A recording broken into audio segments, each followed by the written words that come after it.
My sister cut contact with me after our parents died and told me it wasn't my fault but wouldn't tell me why. Now 6 years later, she reached out of the blue and asked to meet up. My sister, Grace, 27F, and I, 26M, were always very close when we were growing up and never really had any major issues with each other. We had the normal sibling arguments, but nothing significant. As she was older, I always kind of looked up to her.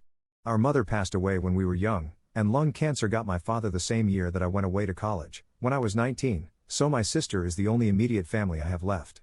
One day, when I was 20, Grace sat me down and said that the two of us needed to talk. She said, in essence, that she didn't think it was a good idea for us to stay in contact any longer. She said that it wasn't anything I did or said, and that it was because she didn't think it was healthy for herself to continue staying in contact with me. She wouldn't get any more specific than that, and it was clear that this wasn't up for discussion for her. I've gone over it dozens of times in my head, and I've never really figured out exactly what she meant. The two of us weren't codependent or extremely close. We would talk on the phone maybe once or twice a week and would see each other maybe 2 or 3 times a month. Eventually, I realized that thinking about it wouldn't change anything, so there was really no point in trying to understand her reasoning. Since then, she hasn't contacted me at all, until now.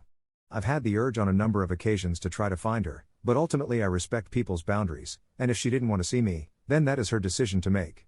Recently, someone left a voicemail at my extension at the company I work for. I knew right away from their voice that it was her. She said that it was her, she knows it has been a long time, left a callback number, and asked if I could call her so we could get together and talk. I'm not quite sure how she even found me. I don't use any sort of social media, except for LinkedIn, but my company lists the names, schools, etc., of their executives publicly, so that might be it, which would explain why she called me there.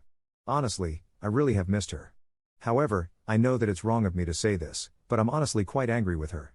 She wasn't there for me when I graduated college, she wasn't there for me when I got my master's, she wasn't there for me for 6 whole years. I really want to see her and maybe finally get some answers, but I don't know if that's a good idea. Should I contact her back and meet up?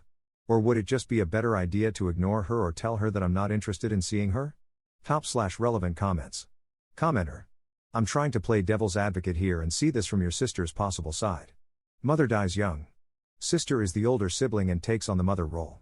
May have been pressured or coerced by dad in a way that the younger brother doesn't realize, to take on more responsibility than she's comfortable with. Sister takes care of dad when he's dying. Sister is also having to take care of the younger brother, who is only 1 year younger, because of guilt and family. Dad finally dies. Sister helps to take care of the estate. Sister is tired. Grieving. Still very young and having a freak-out moment. Sister has never really felt like she is able to relax or have fun or be a young girl because of responsibilities. Younger brother is still leaning on sister. Sister is protecting him and shielding him like she always did, but it's just too much all of a sudden. Sister goes, I need to take care of myself, for once in her life, but realizes that if brother stays, she will continue taking care of him. Brother is 19, has money from the sale of the house to use for school, he will be okay. Younger brother is somewhat oblivious to how much big sister has had to shoulder over the years, so he feels blindsided. 6 years of life happen. Sister is able to come to terms with her stressful upbringing and parents' deaths. No longer in a 20-year-old girl crisis moment. Regrets lashing out at brother, though she knows in her core she had to do the right thing for herself at the time. The 26-year-old would do things differently, but the 20-year-old was doing the best she could in a crappy situation. Misses brother and has been thinking a lot about him. Wants to reconnect and apologize for how things went down. He might not be receptive, but she's gotta try. Does any of this ring true for you, Op? Op's response. My sister is the older sibling, but that was never really our dynamic. I never viewed her as a parental or authority figure, and that wasn't the nature of our interactions. If anything, she was more of a friend to me. During our father's final days, I was the one primarily taking care of him. I stayed in state for college while she went out of state, so I was the one taking him to chemo, handling his medical arrangements, and driving him to the hospital when needed. I also worked with him to plan what we would do in the event of his death.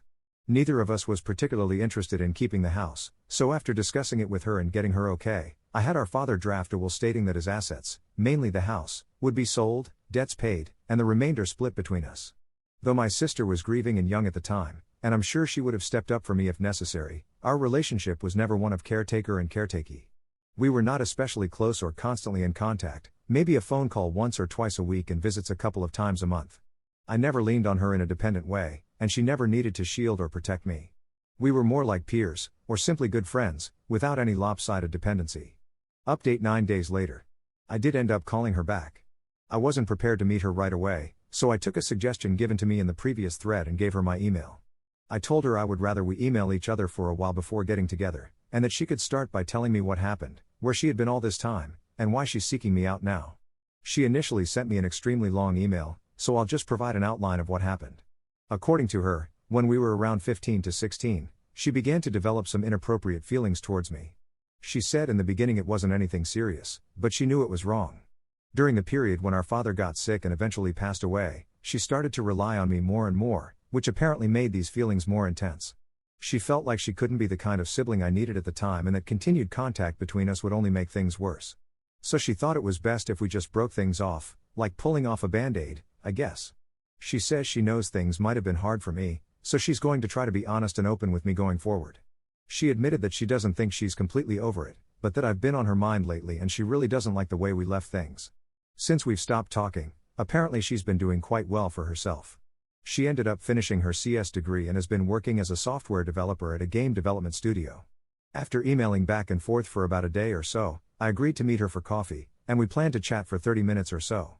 It went really well, and I was pretty happy to see her. We ended up talking and catching up for about an hour and 20 minutes before I had to leave for a video chat I had scheduled.